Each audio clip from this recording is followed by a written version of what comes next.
There are people who walk into a room and something shifts. Nobody can quite explain it. They do not announce themselves. They do not demand attention. They do not try to impress anyone.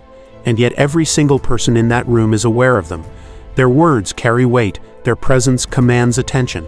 People listen when they speak and remember what they said long after the conversation is over.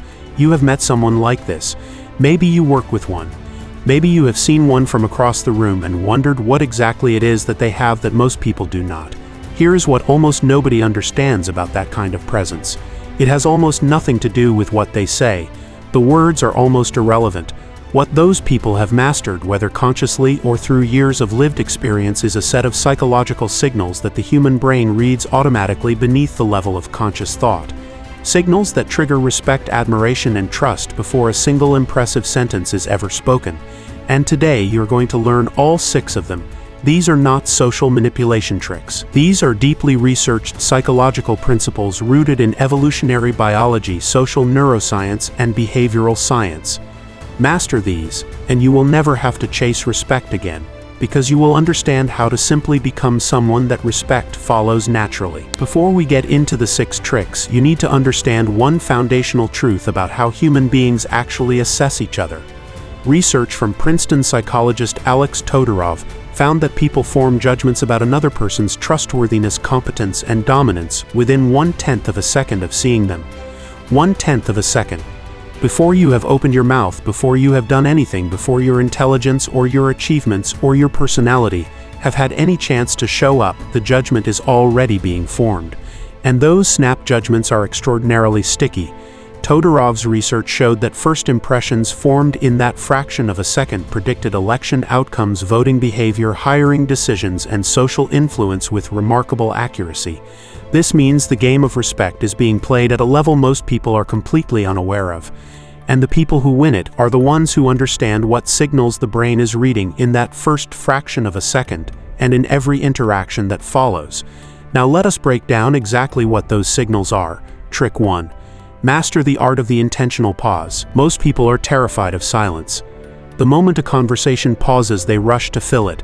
They talk faster, they over-explain, they add unnecessary words because silence feels like weakness, feels like they do not have enough to say.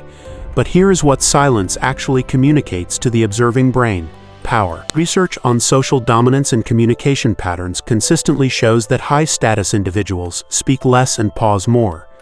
They are comfortable with silence because they do not need approval. They are not anxious about being perceived a certain way. And your brain reads that comfort with silence as a signal of high social rank. When you pause before answering a question, something remarkable happens neurologically to the person asking.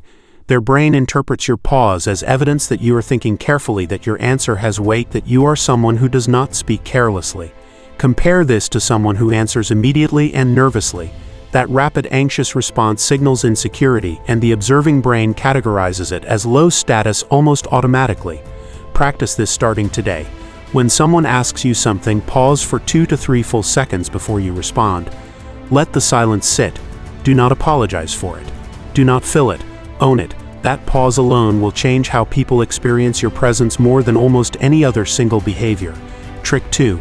Use eye contact as a precision instrument, not a weapon and not an avoidance behavior. Most people get eye contact completely wrong in one of 2 directions.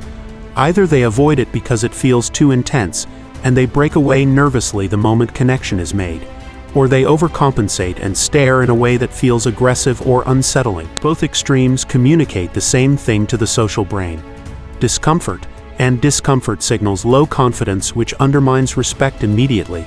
Research on eye contact and perceived leadership from studies conducted at Loyola University found that people who maintain consistent, comfortable eye contact are rated significantly higher in intelligence, competence, and leadership ability than those who do not. But the key word is comfortable. The goal is not to stare someone down. The goal is to make the other person feel genuinely seen. Hold eye contact when someone is speaking to you with the warm, focused attention of someone who is truly listening. When you are speaking, hold eye contact long enough to complete a thought before naturally moving away. The ratio neuroscience suggests for building trust and respect is roughly 70% eye contact while listening and 60% while speaking.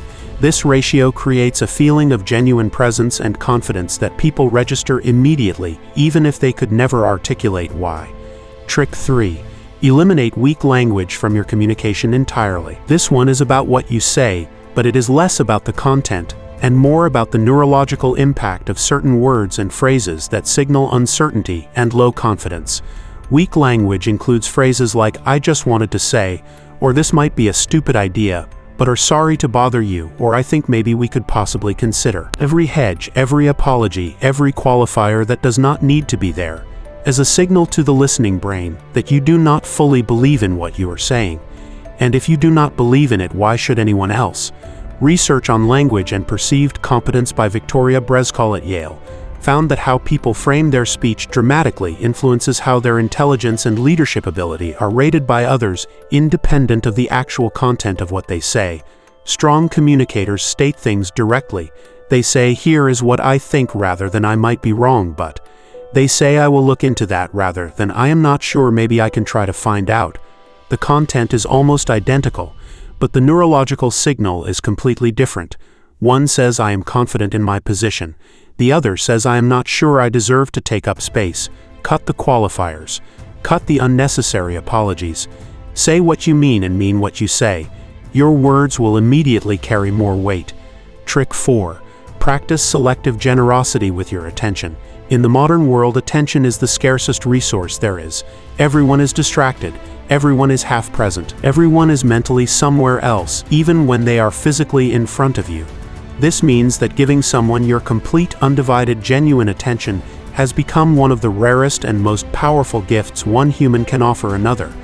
And here is the psychological mechanism behind why this builds respect so powerfully. When you make someone feel truly heard and seen, their brain releases oxytocin, the bonding and trust chemical. They associate that feeling with you. You become the person who made them feel valued in a world where almost no one does. Research from Harvard on what makes conversations memorable found that people overwhelmingly remember and respect the person who listened most deeply far more than the person who spoke most impressively. But the word selective is critical here. Giving everyone your complete attention all the time actually dilutes its power. The people who command the most respect are highly present when they choose to be, and comfortable being elsewhere when they choose that. It is the combination of the depth of attention when it is given and the confidence of withdrawal when it is not that creates a gravity around a person that others find magnetic and deeply respectable. Trick 5. Control your physical space with stillness and deliberate movement. Your body is broadcasting a status signal every second you are in the presence of another human being, and most people are broadcasting low status without knowing it. Fidgeting with your hands, shifting your weight from foot to foot, touching your face, making yourself physically smaller by hunching or crossing your arms tightly. These are all behaviors that the social brain reads as anxiety and low confidence, and it downgrades your perceived status accordingly in real time. Research from the field of embodied cognition and social neuroscience shows that body language accounts for a disproportionate share of the social information people use to form judgments about others. High-status individuals across human cultures and even across primate species share specific physical characteristics. They move slowly and deliberately. They take up space without apology. They are still when stillness is appropriate, and their movements are intentional rather than reactive. You do not need to perform a power pose before a meeting. What you need to do is develop a habit of physical stillness in moments of social pressure. When someone challenges, you do not immediately physically react. Stay still. Breathe. Respond from a place of physical calm. That stillness under pressure is one of the most powerful nonverbal signals of confidence and high status that the human brain knows how to read. Trick 6. This is the one that ties everything together, and it is the one that most people will never understand deeply enough to actually use. It is called non-neediness, and it is the single most powerful psychological signal of genuine high value that a human being can project. Neediness is not just about wanting things from people. Neediness is a state of internal dependence on external validation for your sense of self-worth. It shows up in 100 subtle ways. Laughing too hard at things that are not that funny to make people like you. Changing your opinion the moment someone pushes back. Over-explaining your decisions to people who did not ask. Checking your phone immediately after sending a message to see if someone responded. Seeking approval before making decisions you are fully capable of making alone. Each of these behaviors broadcasts the same signal to the social brain of everyone around you. I need you to validate me in order to feel okay. And the human brain is extraordinarily sensitive to that signal. Because for hundreds of thousands of years of human social evolution, the people who needed the group's approval the most were not the leaders. They were the followers. Neediness is a biological marker of low social rank, and the brains of everyone around you are reading it constantly, whether they know it or not. Non-neediness does not mean coldness. It does not mean arrogance. It does not mean pretending you do not care about anything. It means your sense of self-worth is internally sourced. It means you can be warm and generous and fully engaged with people while being completely okay if they do not respond the way you hoped. It means you act from your own values and judgment rather than from the need for approval.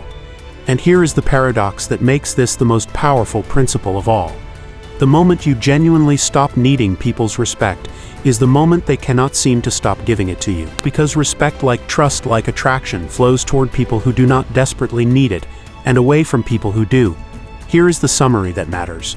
You do not earn respect by trying harder to impress people. You earn it by becoming someone whose internal state is so grounded, so settled, and so genuinely self-assured that your presence alone communicates value before you have said a word. The pause, the eye contact, the clean, direct language, the depth of your attention, the stillness of your body, the completeness of your internal world. These 6 things together create something that no amount of impressive credentials or carefully chosen words can manufacture. They create the experience of someone real, someone solid, someone worth listening to. And in a world full of people desperately performing for each other, that kind of genuine, grounded presence is rarer and more magnetic than almost anything else a human being can offer.